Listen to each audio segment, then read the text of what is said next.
Welcome back to another episode of The Frojos. This is another one of our weekly debates. The motion for today that's under the hammer is that this House believes that hosting the Olympics in the current world situation is a waste of resources. We have 6 speakers for today.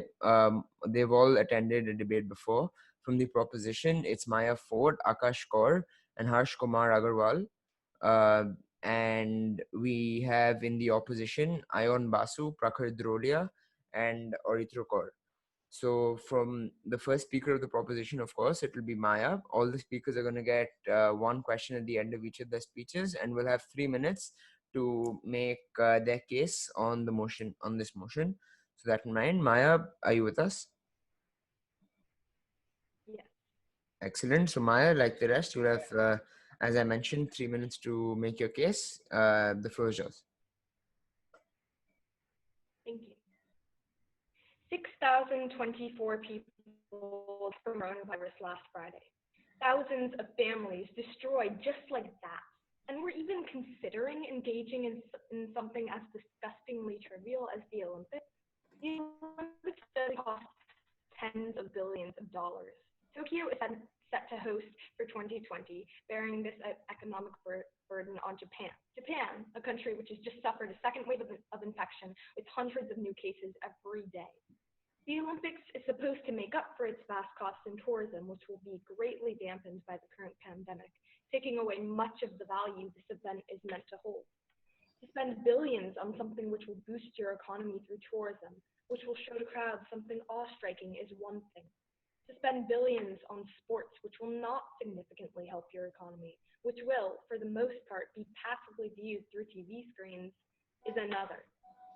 The tourism which does still occur, however, will have an even worse consequence of inflating infection not only in Japan, but in the multitudinous countries from which tourists come to see the Olympics. Children are being kept from school and businesses are shutting down left and right to protect human lives, to keep tragedy as low as possible. To hold the Olympics, to introduce the temptation of traveling to see this extraordinary event, is to go against all the turmoil this world has suffered through to keep it at least somewhat safe. Please remember that the numbers you see on screens are real, living, breathing human beings. This will endanger people's lives for nothing more than entertainment. And the money. How, in any universe, is it even slightly moral, even the tiniest bit humane, to spend extravagant amounts on sports and entertainment when people are dying because there isn't enough space in the hospital for them? Kids are starving because it is so much harder for them to deliver aid in the midst of a pandemic. And many are losing not just in-person education, but an education at all. It isn't. Under normal circumstances, the Olympics is a frivolous waste of money which could instead be used to save people's lives and futures. But now, with a pandemic happening, with all of our global issues being magnified by multiple folds, now it's inexcusable. Thank you.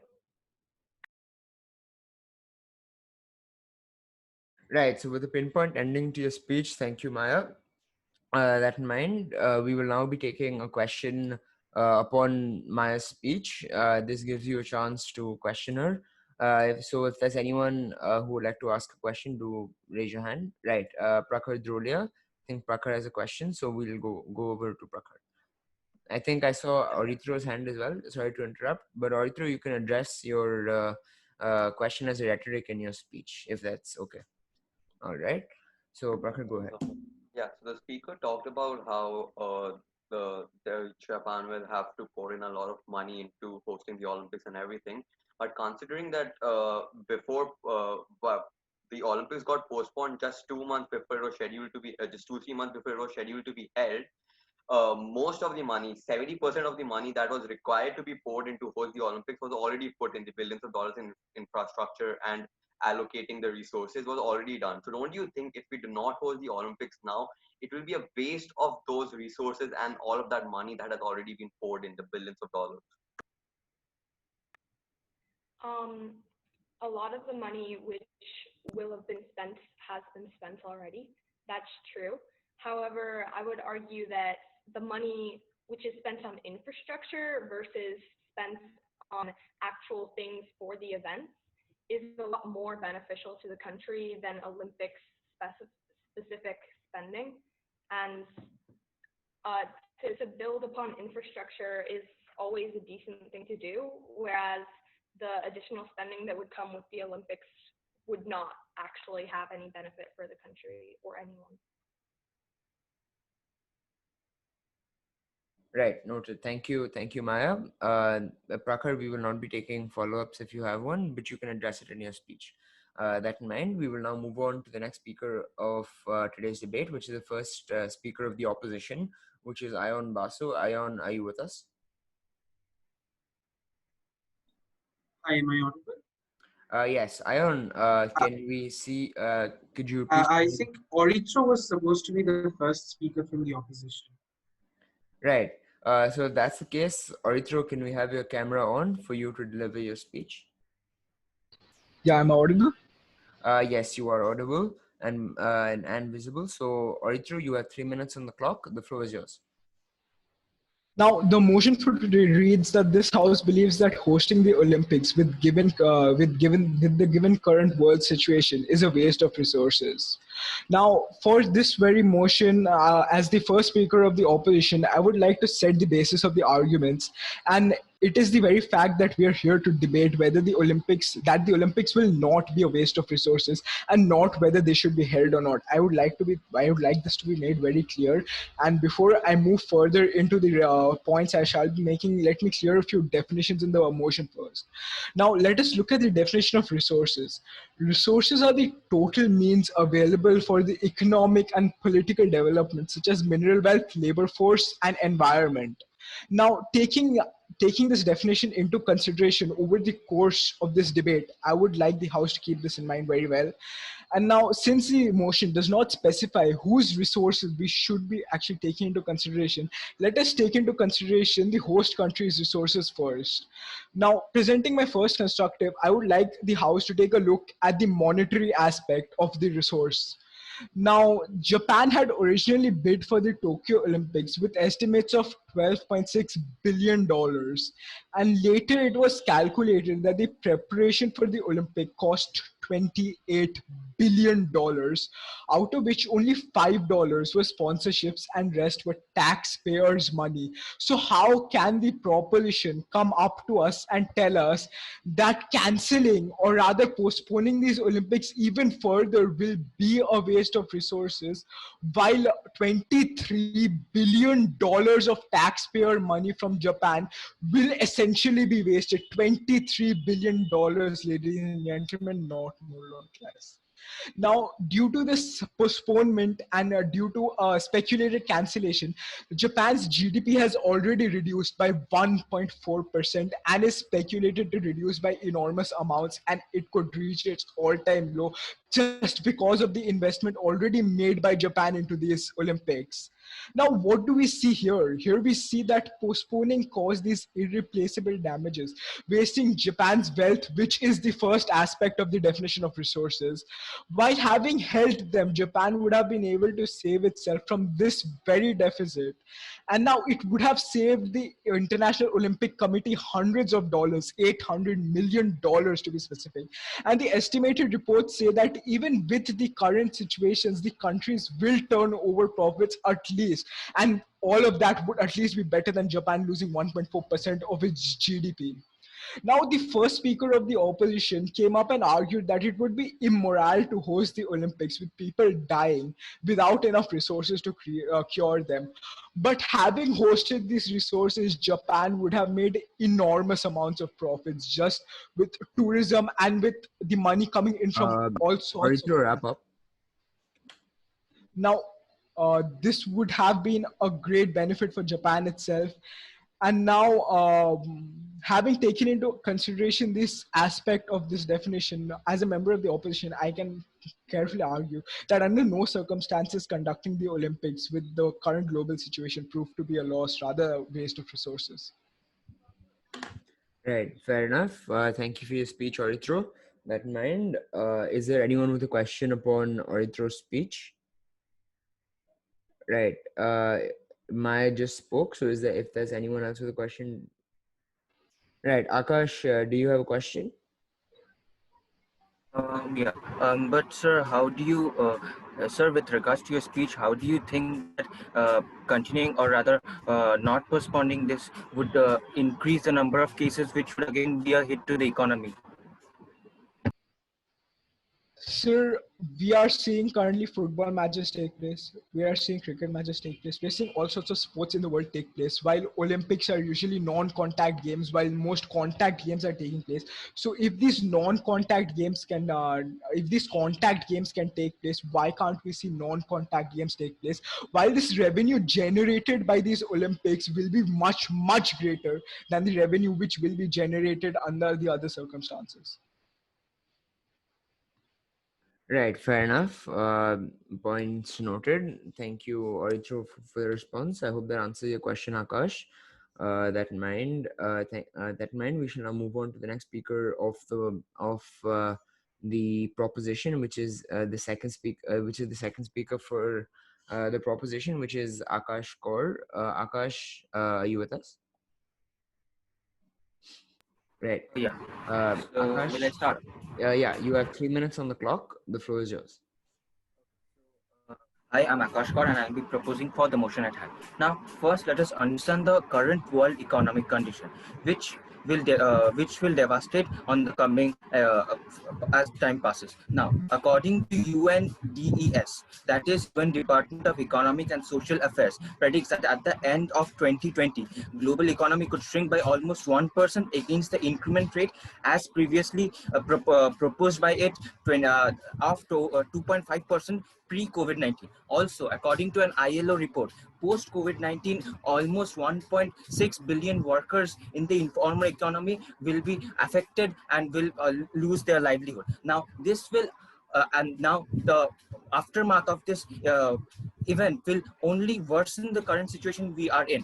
Now, let us consider the current infection rate, which is of course decreasing, but we are in a state of isolation, which is helping the same. But if this event were to occur, then this situation would be de-escalated, which would again be a severe blow to the economy. Now, this finally concluding my speech, I believe that the resources required for hosting these kind of events are vast, and thus in this deficit bound economy, we will only worsen the situation if we continue to waste our resources, which will ultimately lead to large scale hunger, poverty, unemployment, especially in the third world countries, which have been so affected by this. That's it, ladies and gentlemen. I thereby rest my case, but certainly not my stance. Right, with about a minute and a half to go in your speech, thank you, Akash. So we'll be taking a question on a speech. Is there anyone with a question? We'll take it from Orithro. Am I audible? Yes, you are. Sir, you spoke on the fact that hosting the Olympics will cause a greater economic damage. While on 24th February, the headline in the Nikkei Gendai read that the relinquishing or postponing the Tokyo Olympics would mean 20 trillion in economic losses worldwide, and so it will be caused. So if you can argue on the economic aspect, what would your perspective be on $20 trillion worth of losses? Sir, that is indeed true, but we must also consider the fact that if we were to use these resources for holding these events, which are purpose of entertainment, although this has been unification of various countries, we would stripe these resources from various third world countries, which need these resources now more than anything, compared to holding events which would be a source of enjoyment. Right, fair enough. Thank you for your speech. Thank you for the response, Akash, and I hope that answered your question, Arithro. So we shall now move on with the next speaker of today's debate, which is the second speaker for the opposition, which we have as Ayon Prakhar Drolia. Ayon Basu, my apologies. Ayon Basu as our second speaker for today's opposition. Ion, you are both audible and visible. Are you ready? Yes. All right, that in mind, you have 3 minutes on the clock. The floor is yours. Right. So, ladies and gentlemen, we must first see the projected growths that were proposed, that were predicted for the Japanese economy before the coronavirus pandemic actually came up. In 2017, the growth for the Japanese economy was predicted to be 1 trillion yens. That is 1% of their GDP.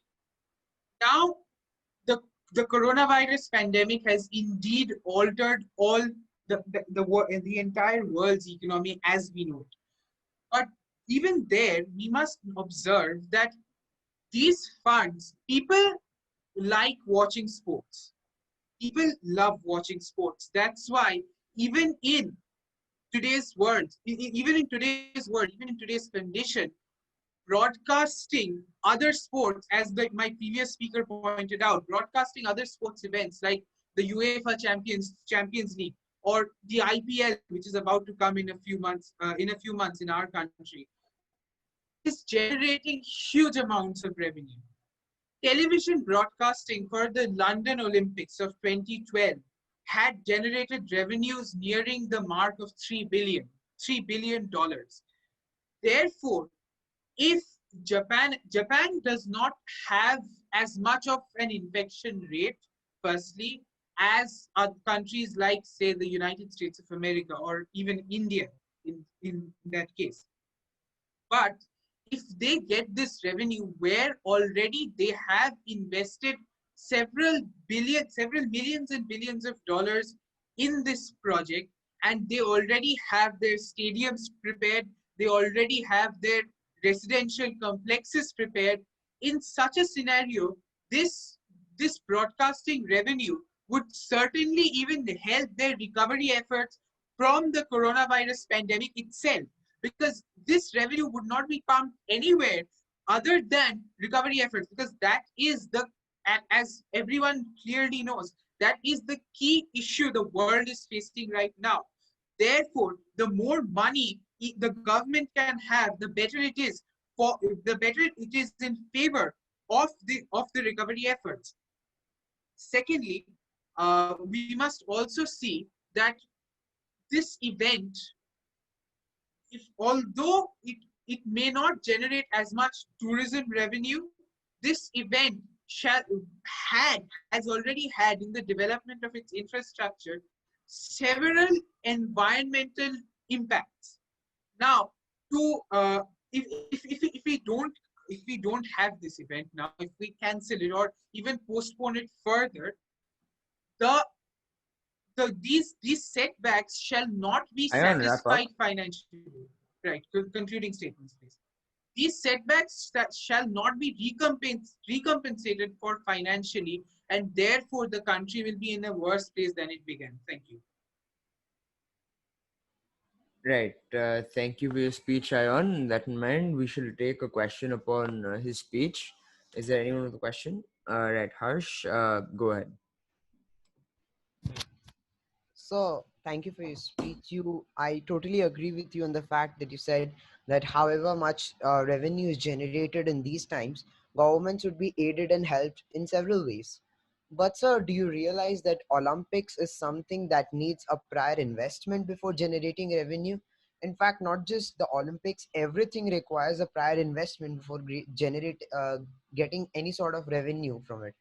So like, how do you expect countries to cut down another portion from their wallet, then again reinvest in something which is not even sure how many people will broadcast or sponsor it, right? And then guarantee me revenue.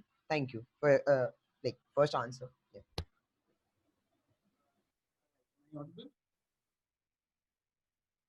Right, Ion, your response. You said that there must first be investment before revenue is generated. There already has been investment. There already has been investment in renovating the stadiums, in making new stadiums, in preparing new residential complexes to allow the players, from the athletes from the different countries to live.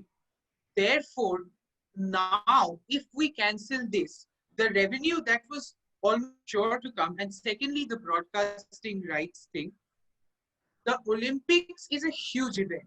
Therefore,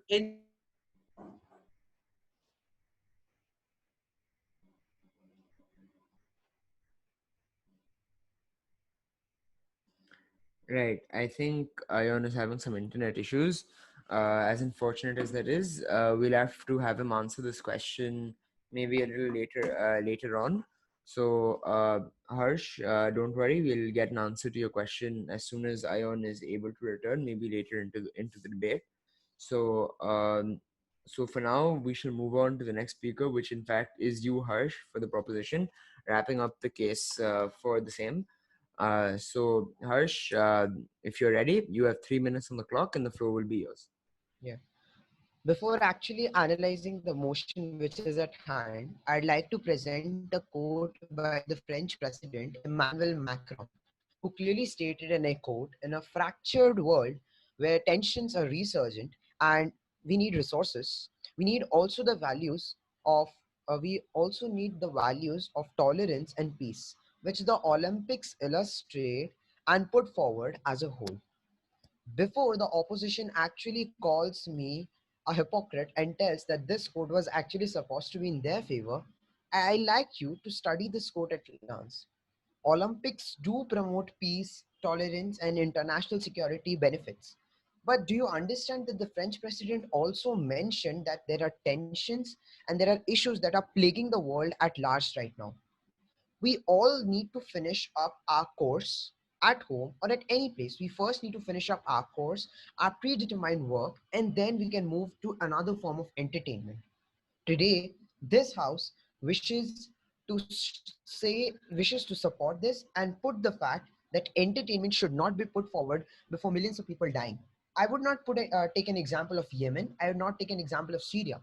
I'll take an example of high world countries like America, India, Japan, where economies are crashing down. People are majestically dying because of the disease, and second and third waves of the disease have also appeared.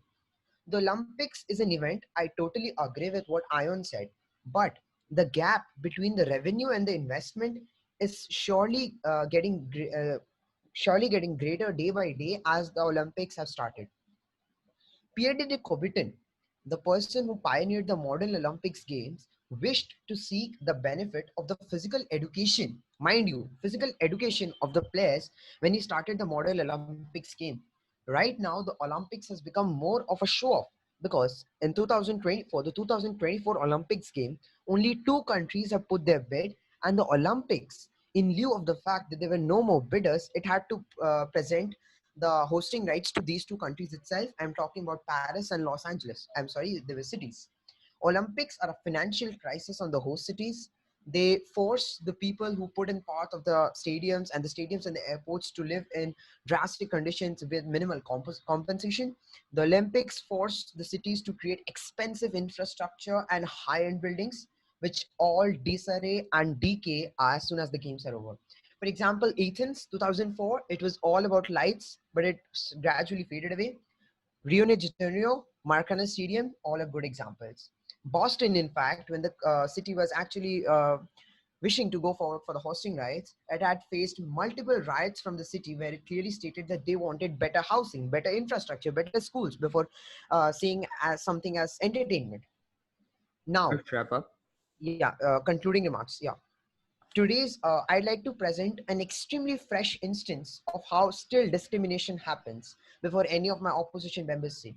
Today, uh, in the Times of India, this was reported that a woman from Bengaluru, I'm sorry if I pronounce her name wrong, Samyukta Hegde, was harassed and was assaulted, mind you, assaulted because she was practicing her yoga and was working out in women's wear, women's sportswear.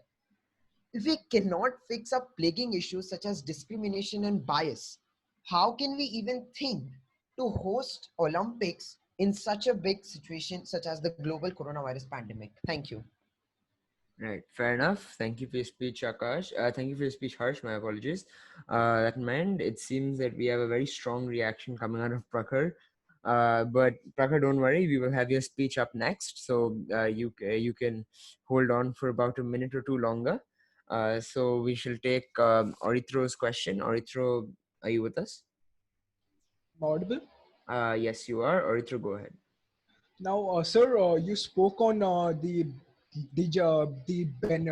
deficits in the economy because of this broadcasting. But as Oyon pointed out, the 26 because of people dying and presenting the Olympics while people are dying, it won't be the best idea. But as Oyon pointed out, the 2016 Rio de Janeiro Summer Olympics had a global audience of 5 billion with broadcasting games over 200 countries, which induced Brazil's revenue by $6.2 billion. And not only this, there was an all-time high in trade after this very Olympics which was hosted. Now, if this is not beneficial for the country, I don't know what is. So could you please justify your statements on this? Can I answer? Yes. Yeah. Thank you for your question. Now, if you have pointed out on Ion's speech, I'd like to give your answer from taking an instant from Ion's speech itself. Ion mentioned that contact games such as cricket and football, let me tell you, Olympics is hosted by a stadium or a city for like once in 40 year, 50 year. Mind you, I know logically it is possible to host for a city to host a game many a times, but it is always given to some different city. A city which invests millions and billions of dollars on investments, stadiums. For example, the Rio de Janeiro, which you said, it had a global audience of $5 billion. But if you presently see, it's Rio de Janeiro, its Maracana Stadium is presently deciding, and the government is thinking about to auction this. Why? Because it has generated that one-time revenue, but the government is now failing to maintain the infrastructure which is now present over there. Contact games such as cricket, football, they have a regular audience which makes the stadiums and the places where these games are played to be used for a longer period of time. But things like Olympics, billions of dollars put before people's lives is not justified according to me. Thank you. Right, fair enough. Thank you for your response, Harsh. I hope that answers your question, Orithro. So that in mind, before we actually move on to your speech, Prakhar, I know you're getting a bit antsy, but we have to get over with what we already started. So, Ion, if your internet is stable again, why don't you pose your question to Ion once again, so we can clear this part of the debate out. Right. Ion, you just mentioned, right? Like I was talking about that investment part, where you had clearly mentioned that revenue is like it's much better if governments get revenue from the Olympics, right? You mentioned that. I mean to say that, yeah, you stated that investments have already been made. You know, if or we need to make more and more investments right now because of sanitization, health priorities, keeping safe distances, which means more and more of investments more. So like Japan's economy, which is already down by 1%, as stated by you, how do you think it is going to cope up with something as bad as that? Like again, putting so much of investment in the games. Are you audible? Yes, you are, Ion. Go ahead. The first thing I would like to correct a tiny thing. I never said Japan's economy went down by 1%. I pointed out that in 2017 to 2018, in that financial year, it was predicted that Japan's economy would be boosted by 1% of its GDP if the Olympics were to be held, due to the Olympics, due in direct nature to the Olympics, due direct relation to the Olympics. And secondly, you said that we need investment in areas such as sanitization, healthcare, etc., etc., which I totally agree. But as I once again pointed out in my speech, the revenue generated from this event, from broadcasting rights, from tourism, from post event tourism, from all of these sources will ultimately be pumped into this cause, because ultimately that is currently every country's fundamental concern, healthcare.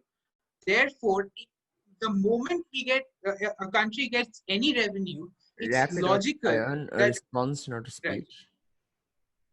it's logical that they will immediately pump it into healthcare efforts. I hope that answers your question. Yeah, I'm sorry for that small fallacy that I made while asking you the question. I'm sorry for that. Right. Yeah, fair enough. Thank you for that show of camaraderie.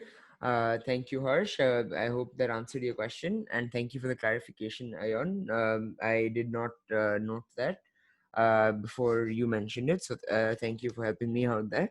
So before we move, so now that we have moved on to the next speech, it is in fact the final speech of today's debate.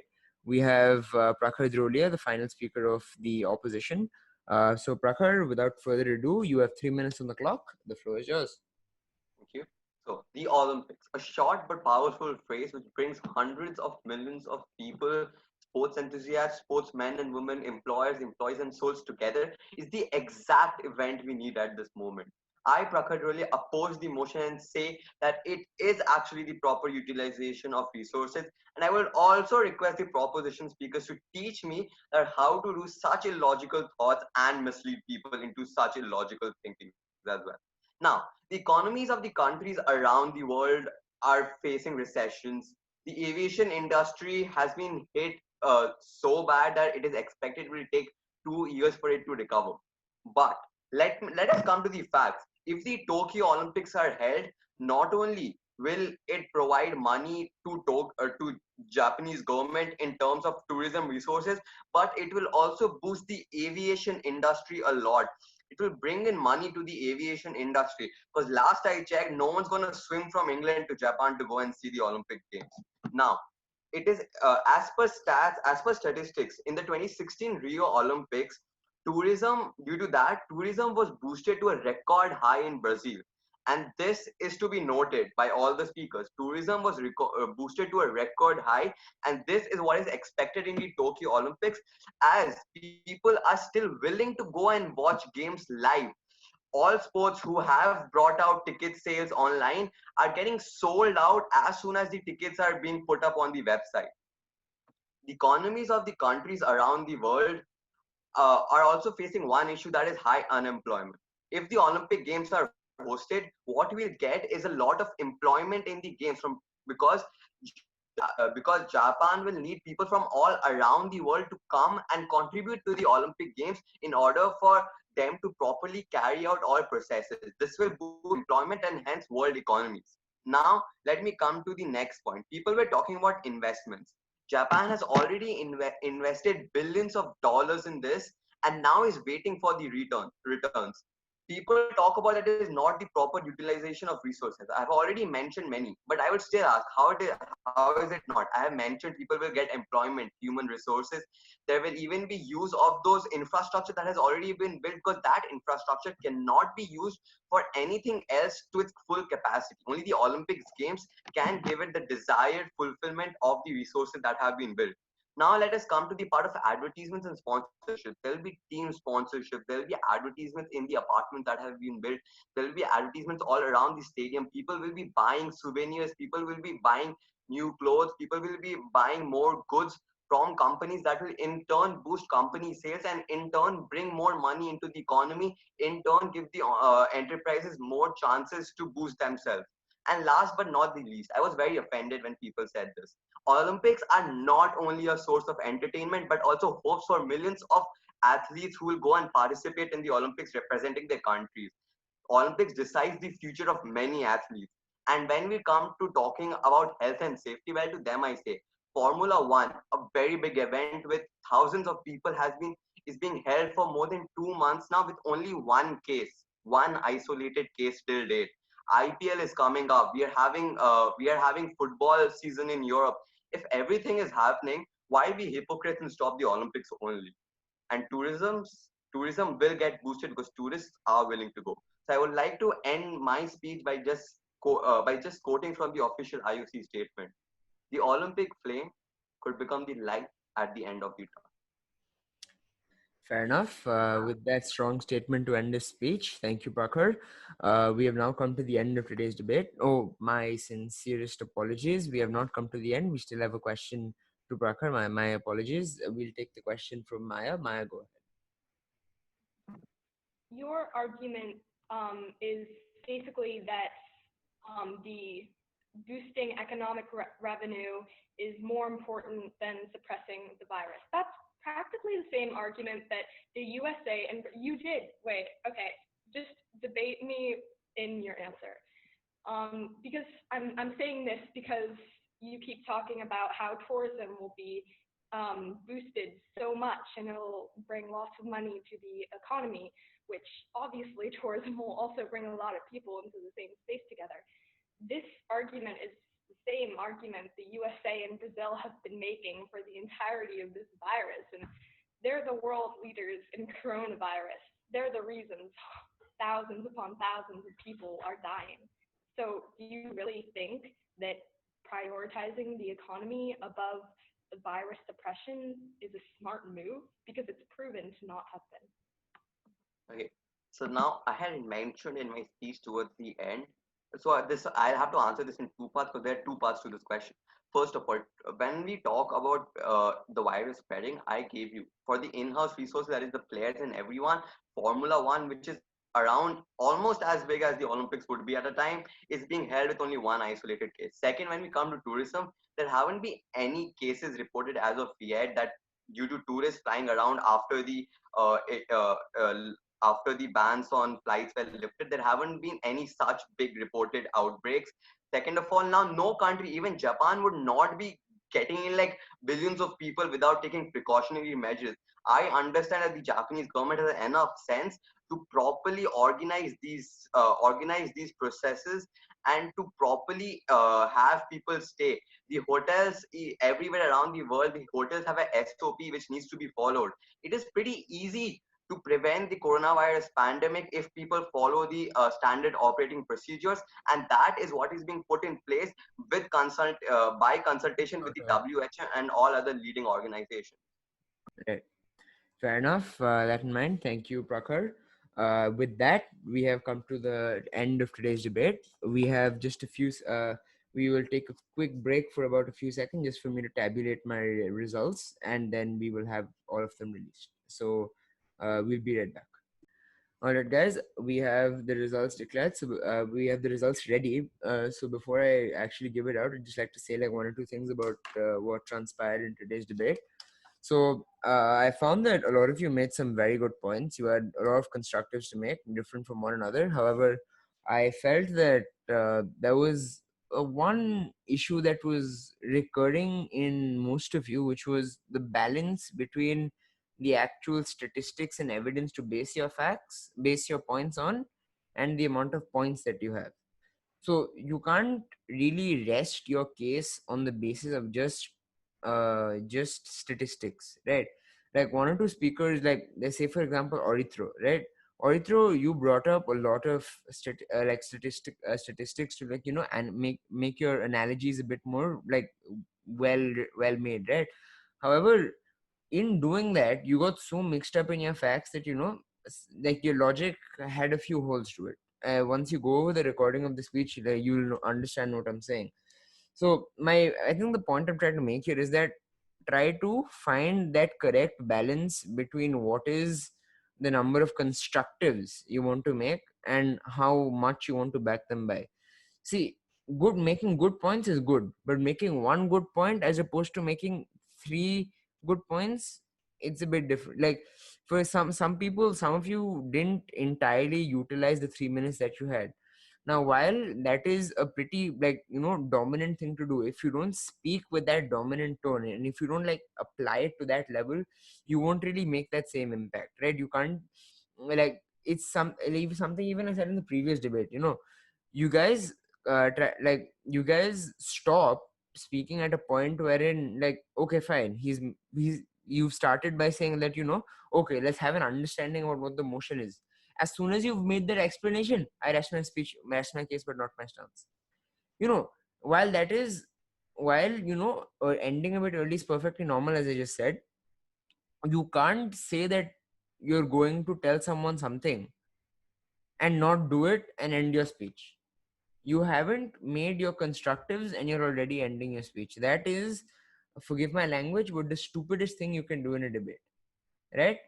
So a lot of you mention, and a lot of you really need to find like that little bit of gap. Like some of you also made a lot of constructives, but in making a lot of points, you tried to like rapidly move through it, point.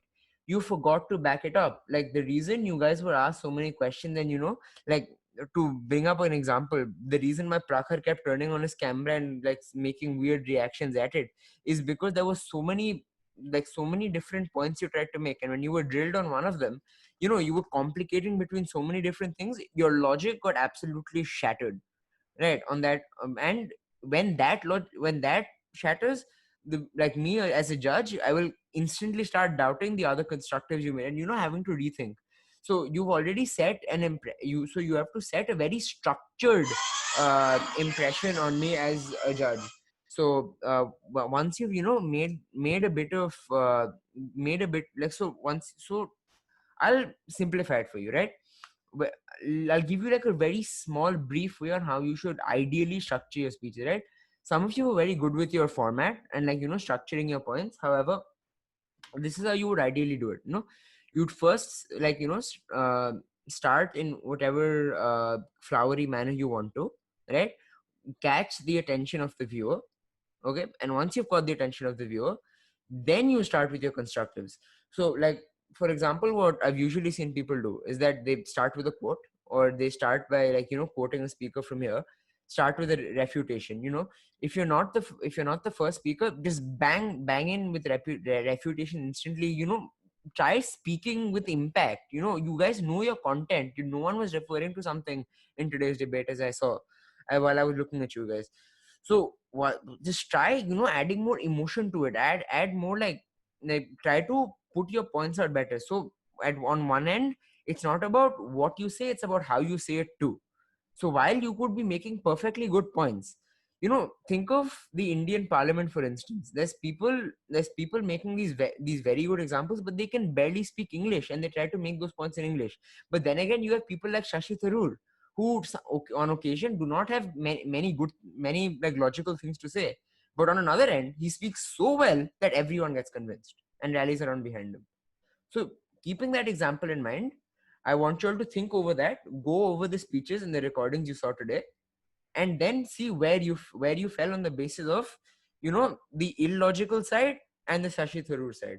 Try to find that middle ground. Try to find a way to structure these speeches, and then make your speech. Use all the time that you have, tackle every aspect, try to impress me as a judge, right?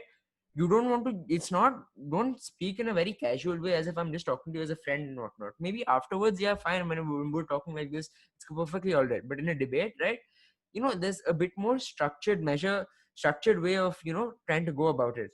That in mind, we shall now move on to the results. You've heard enough gyan from me, so to speak.